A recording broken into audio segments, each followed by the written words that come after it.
Hi, good morning. Thank you for having me. So, as Shane told you, I'm going to be talking about user experience. But more specifically, I'm going to be talking about your UX, user experience, UX maturity level. So I understand that many of you here are from technology companies. Many of you are here from healthcare organizations.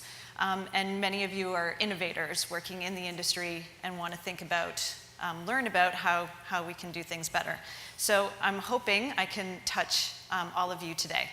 I'm from academia, and I'm not going to sell my services or anything like that. I just wanted to let you know, though, that we are a product creation company, so our job is actually helping other companies create better products. And so that's where the information that I'm going to be sharing with you today is coming from. So it's from experience. I didn't sit in a white ivory tower, write a white paper. It's actually from real world experience. So I'm going to start with an apology. I'm Canadian. We like to say, I'm sorry. So I'm sorry. But what I'm really apologizing for is I'm not going to talk about technology. Not talking about technology. I'm talking about people and processes. And that's the focus of the discussion.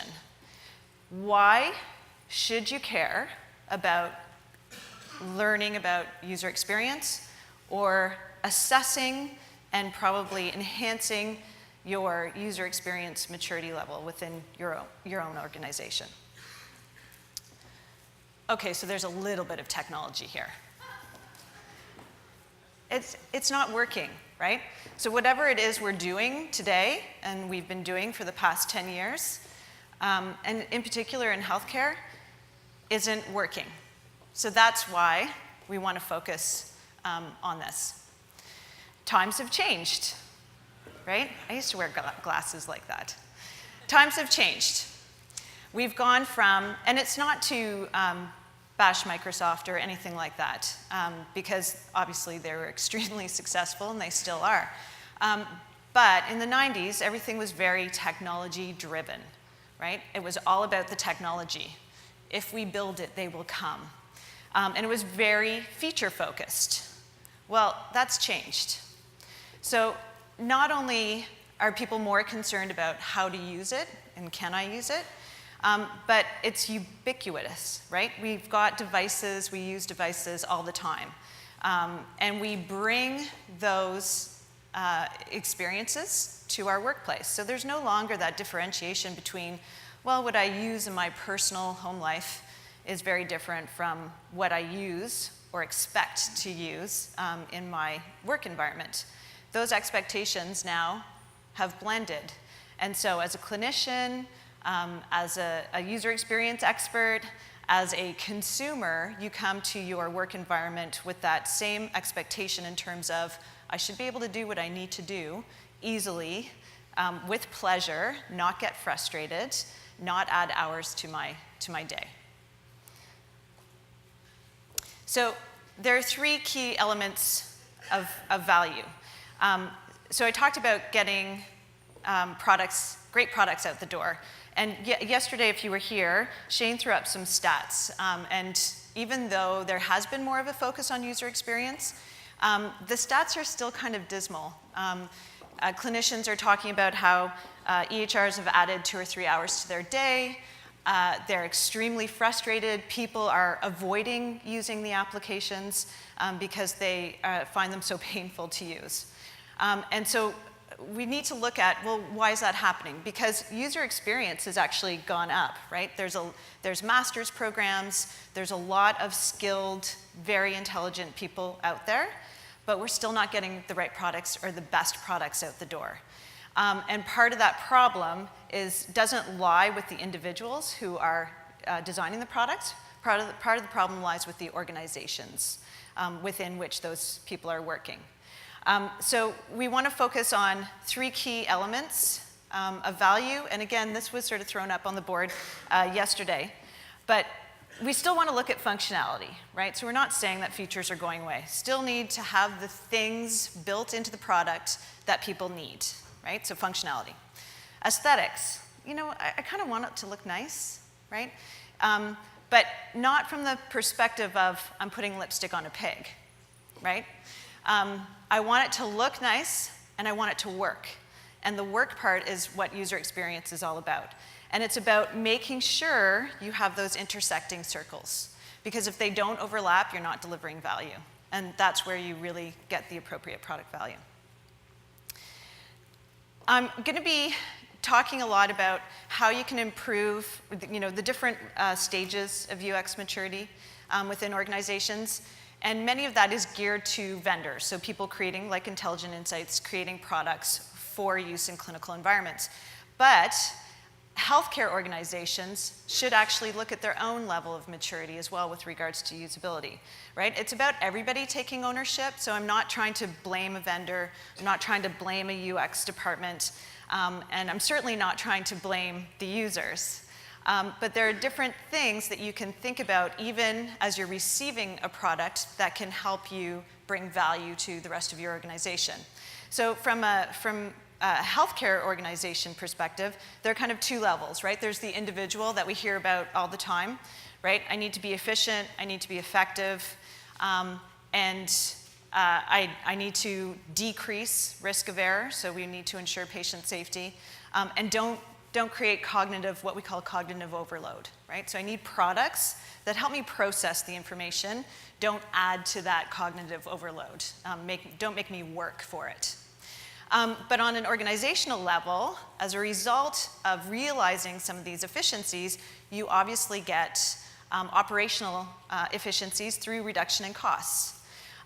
But it all comes back to the patient too, right? So those things together improve patient, provider, and organizational outcomes. And it can increase patient satisfaction. Okay, so here's the user experience maturity model that we've developed at Macadamian. And again, it's not, you know, we didn't spend 10 years doing quantitative studies. This is really, it's a model, and I want you to treat it as a model. It's not set in stone. Use what works for you. Hopefully it helps you to figure out what it is I need to do to go to the next level. But essentially, we've got 5 different stages of user experience maturity. And there are certain criteria or elements that when you take a closer look, you can place yourself within this particular model. So I'm going to go through each of the stages and just touch on some of those key elements. And I want you guys to think about, as I'm going through this, where your organization might be, where you guys might fall. So stage 1 is just beginning. There's really no user experience to speak of. Typically what we see is a visual designer or a graphic designer, and they're the user experience department. We'll just get a graphic designer to, you know, add some icons, add some nice colors, and we're good to go.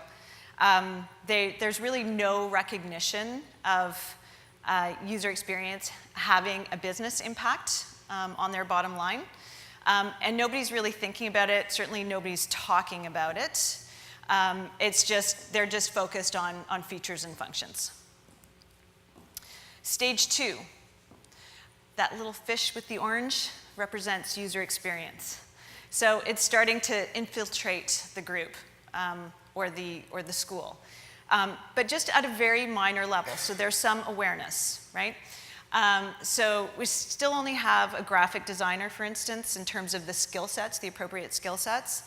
But they're starting to think, oh, you know what, maybe we should take a closer look at this, and might start to look at the design a little more closely, but after it's coded. And we all know that's too late, right? That's when it becomes very expensive to even make any changes. But they're starting to think about it. They've heard the term user experience, and they may have even heard a complaint or two from their customers, and they're just starting to think about, how can we tweak this or do that to make some changes? Still, no design thinking in the organization, there's no leadership, and there are no established processes. Stage 3 is the adopting phase. And so you don't just have one person at this phase. You have one person who might be cheerleading user experience, and other people, they've gotten other people to think about it. So other areas of the organization are typically thinking about it, and little pockets of the organization may be doing something about it. So timing in terms of user experience activities is changing. So they're not just thinking about it at the end. They're now starting to do it either at the very beginning when you're in the requirements phase, or somewhere in the middle as they're coding and developing or coding and designing. There are more individuals who have the appropriate skill sets as well. So we've gone from just a graphic designer or a visual designer to an interaction designer most commonly, and potentially somebody else within the organization who's starting to think about user requirements, right? They're starting to think about, well, hold on, wait a minute, who are we building this for? What do they need? What are they doing with it? What are they trying to do with it?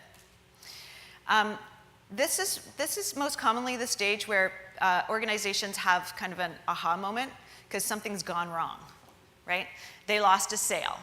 They had a big customer say, forget it, I'm not using your product anymore.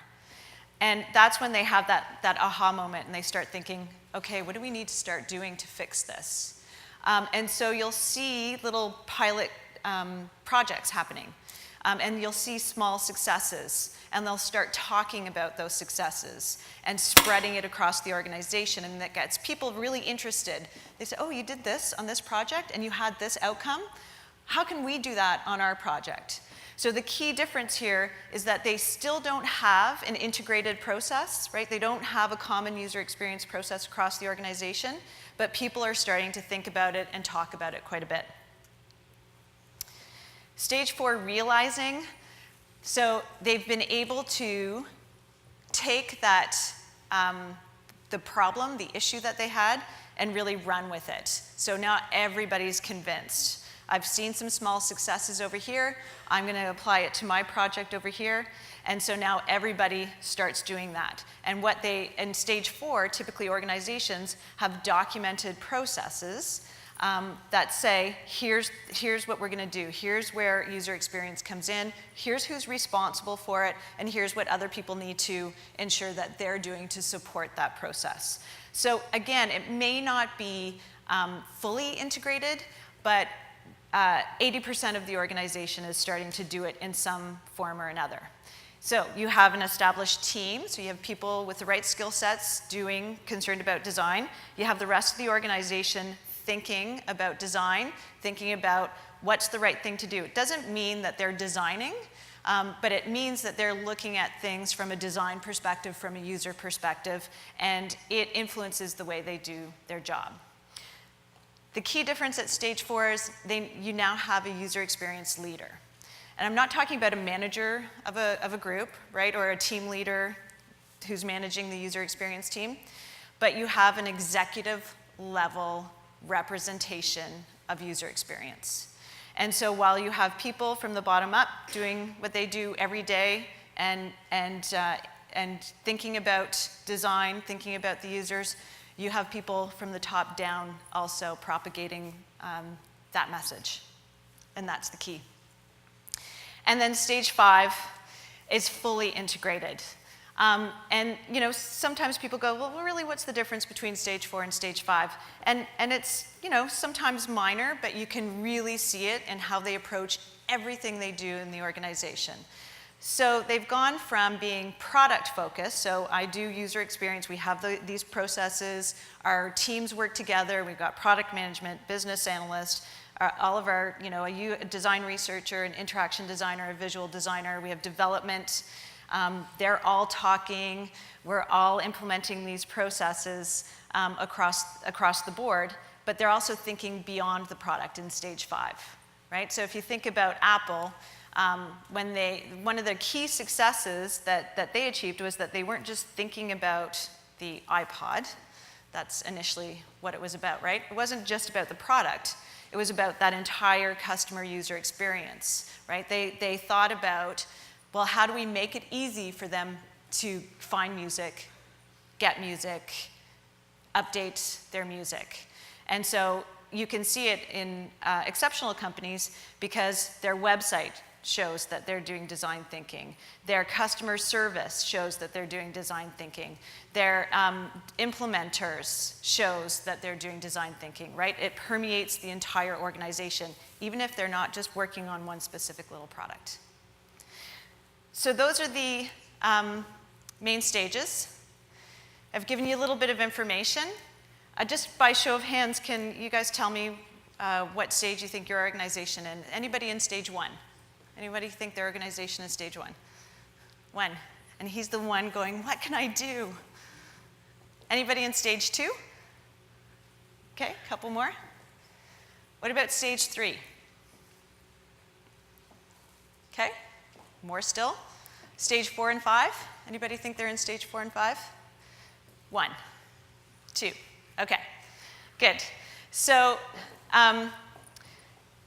guess what? Stage 3 is where organizations tend to get stuck. That's where most of the organizations lie. And there are a couple of reasons for this. The main thing is that they don't have a senior VP or director level user experience leader. That's the critical thing to get beyond stage 3. You need somebody at the top who's talking about it, facilitating it so that everybody else can do their job, right? So that everybody else can ensure that they're doing the things that they need to do to get the right product out the door.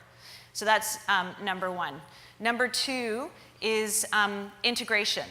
So, and not just in terms of the process, right? So a lot of people use agile development. It's not about integrating UX in that agile development process, but it's about integrating with other departments as well. So that's often where people get stuck. They sort of work within their own little teams and forget that, hey, marketing has a role to play, or customer support has a role to play. And so those are some of the major themes that typically, or criteria that typically get people stuck within that stage. So what are some of the things that you can do? They're usually, well, 1, get that senior leadership. 2, start working at not just integrating processes and establishing the appropriate processes, but integrate with other departments. Make sure everybody understands, even if they aren't doing design, make sure everybody understands what it is. So there's sometimes this education element to it. 3, make sure that the right people are doing the right things. So you don't have sales, even though they play a very important role within your organization, you don't have sales doing user requirements research, right? So not only are you getting the right people doing the right things, but you're applying the right activities and deliverables, activities and methodologies at the appropriate time.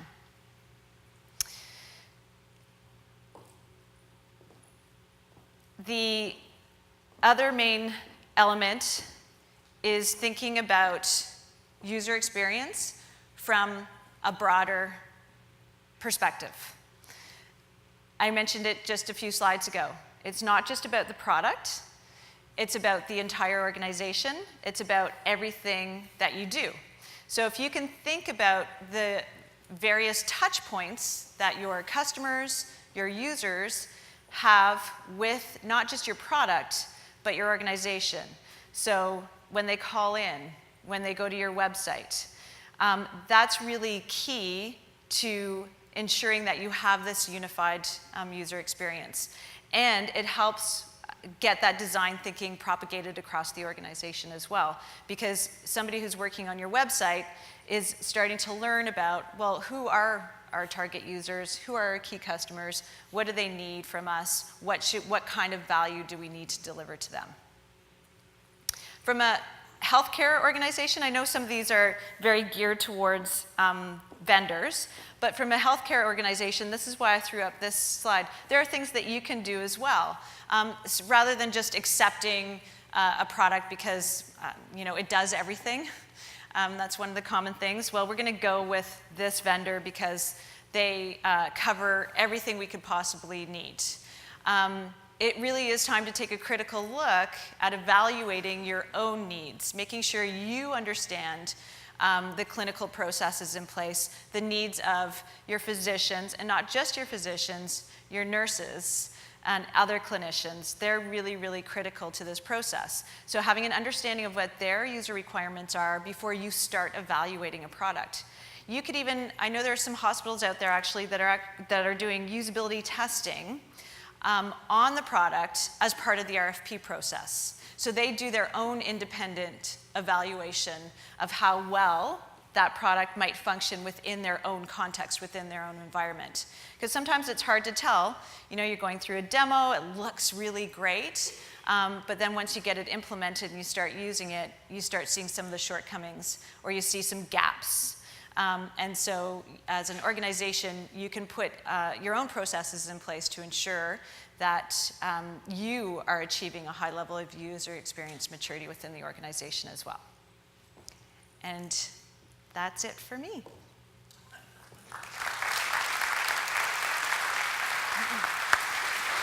Back to you.